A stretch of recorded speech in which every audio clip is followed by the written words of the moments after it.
Assalamualaikum warahmatullahi wabarakatuh. Perkenalkan, kami dari kelompok 10. Saya Neza Suci Mardia. Saya Zilfi Mia Safira. Saya Astadira. Kami akan membahas tentang jenis-jenis kitab hadis. Pembahasan yang pertama akan dibahas oleh Neza Suci Mardia. Kitab hadis terbagi ke dalam beberapa bentuk dan jenis yang berbeda-beda sesuai dengan tujuan dan fungsi disusunnya kitab tersebut. Berikut ini jenis-jenis kitab hadis. Yang pertama, kitab jami adalah kitab yang menghimpun hadis-hadis yang berkenaan dengan bidang akidah, hukum, adab, tafsir, tarik, dan sejarah hidup. Yang kedua, kitab as-sunan adalah kitab hadis yang disusun berdasarkan sistematika pembahasan fikih pada bab taharah. Yang ketiga, kitab musnad adalah kitab hadis yang disusun berdasarkan nama-nama yang meriwayatkan hadis. Yang keempat, kitab ma'jim, yaitu kitab yang disusun berdasarkan tertib huruf abjad atau mengikuti susunan nama guru-guru mereka.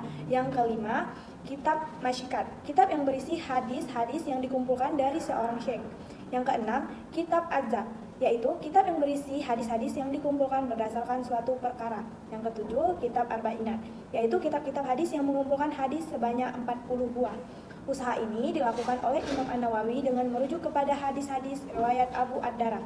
Yang kedelapan, kitab afrad, yaitu kitab hadis yang memuat hadis-hadis yang hanya terdapat pada seorang syekh tetapi tidak ada pada syekh lain. Tegasnya, kitab afrad adalah kitab yang berisi hadis-hadis yang hanya mempunyai seorang perawi. Yang kesembilan, kitab mustadrak, yaitu kitab hadis yang mengumpulkan hadis-hadis yang tidak disebutkan oleh pengarang sebelumnya. Dan yang ke-10, kitab mustakraj, yaitu kitab hadis yang mengumpulkan hadis-hadis dalam satu kitab yang memiliki rangkaian sanad berlainan tetapi bertemu periwayat awal atau gurunya. Pembahasan yang selanjutnya akan dibahas oleh teman saya, Astadira. 1. Al-Bukhari. Kitab ini adalah salah satu yang paling terkenal dan dianggap sebagai satu kitab hadis yang paling sahih. Contoh hadis dari kitab ini adalah setiap amalan tergantung pada niatnya. 2. Muslim. Kitab hadis ini merupakan hadis kedua yang paling terkenal dan dianggap sebagai satu kitab hadis yang paling sahih. Contoh hadis dari kitab ini adalah seorang muslim adalah saudara bagi muslim lainnya dan tidak boleh melecehkan saudaranya atau melantarkan saudaranya. 2. Abu Daud. Kitab hadis ini juga sangat populer dan dianggap sebagai salah satu paling sahih. Contoh hadis dari kitab ini adalah tidak boleh ada kemudaratan atau balasan yang merugikan. 4. At-Tirmizi. Kitab hadis ini juga termasuk dalam kitab hadis yang sahih meskipun ada beberapa hadis yang dinyatakan lemah. Contoh hadis dari kitab ini adalah agama yang baik adalah menjaga hubungan baik dengan orang tua.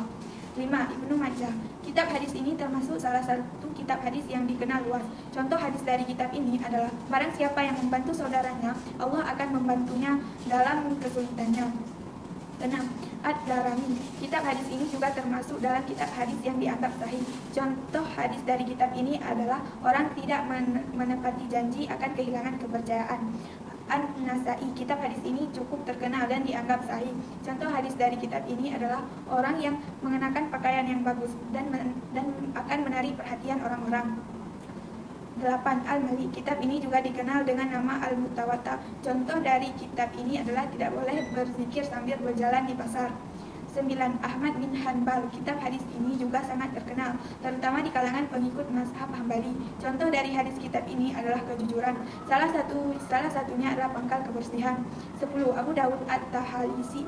Kitab hadis ini juga terkenal dan dianggap sahih. Contoh hadis dari kitab ini adalah orang yang membaca Al-Quran dan dengan baik akan mendapatkan pahala yang besar. Dan yang selanjutnya akan dibahas oleh teman saya Zilfi Mia Safira. Hadis sudah menjadi sumber ajaran tertulis yang dibutuhkan setidaknya semenjak awal abad ke-5 Hijriah. Kitab-kitab hadis pada awal ini mempunyai ciri-ciri antara lain: 1. Hadis yang dikumpulkan pada umumnya merupakan nukitan dan kutipan dari kitab ulama mutakadimin. Para ulama tidak melacak hadis dari sumber asalnya. 2. Kitab hadis yang tulis merupakan pengembangan bentuk penulisan kitab hadis sebelumnya, sehingga menghasilkan berbagai variasi penulisan kitab hadis.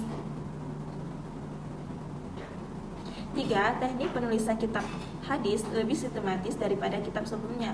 Pengembangan penulisan hadis sesudah abad ketiga Hijriah adalah menyusun kembali kitab-kitab hadis terdahulu secara tematik, baik dari segi matan dan sanadnya, untuk mudah bagi umat Islam untuk mempelajari misalnya al-maudu', yaitu menghimpun hadis-hadis yang maudhu' atau palsu saja ke dalam sebuah buku, al-ahram, yaitu menghimpun hadis-hadis tentang hukum saja seperti fikih dan lain-lain.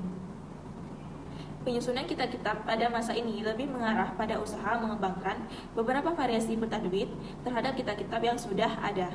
Maka setelah berjalan beberapa saat dari munculnya Qul As-Sittah, Al-Muwattah Malik bin Anas dan Al-Musnad Ahmad bin Hanbal, para ulama mengalihkan perhatian untuk menyusun kitab-kitab Jawani, mengumpulkan kitab-kitab hadis dalam suatu karya, kitab syarab, kitab komentar dan uraian, kitab mukhalasar, kitab ringkasan, mentagarij, mengkaji sanad dan mengembalikan pada sumbernya.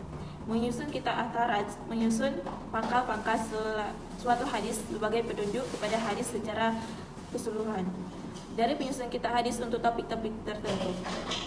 Beberapa hikmah mempelajari kitab hadis. 1.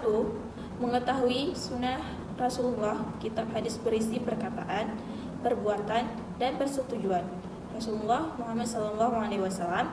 Dengan mempelajari kitab hadis, kita dapat mengetahui dan memahami ajaran-ajaran yang diajarkan oleh Nabi, yang membantu kita dalam menjalankan ibadah dan mengikuti teladan Rasulullah SAW dalam kehidupan sehari-hari. 2. Memahami konteks sejarah kitab hadis juga memberikan wawasan tentang konteks sejarah di mana hadis-hadis tersebut disampaikan. Ini membantu kita memahami latar belakang dan situasi di mana hadis-hadis tersebut muncul sehingga kita dapat menginterpretasikan dan menerapkan ajaran-ajaran tersebut dengan benar. Ketiga, menghindari kesalahan dan penyelewengan. Dengan mempelajari kitab-kitab, kita dapat memahami hadis-hadis yang sahih dan autentik, serta menghindari hadis-hadis palsu atau yang dipalsukan. Ini membantu kita dalam menghindari kesalahan dan penyelewengan dalam memahami ajaran agama. Keempat, menjaga kesatuan umat kita. Hadis menjadi sumber penting dalam menemukan hukum-hukum Islam dan praktek-praktek keagamaan. Dengan mempelajari kitab hadis, kita dapat memahami kesepakatan dan persamaan pandangan di antara umat muslim yang membantu menjaga kesatuan umat dalam menjalankan agama. 5. Mengembangkan pemahaman agama yang mendalam. Mempelajari kitab hadis membantu kita dalam mengembangkan pemahaman agama yang lebih mendalam. Kita dapat mempelajari bagaimana berbagai aspek kehidupan seperti ibadah, etika, sosial, ekonomi, dan politik dari perspektif Islam yang lebih komprehensif.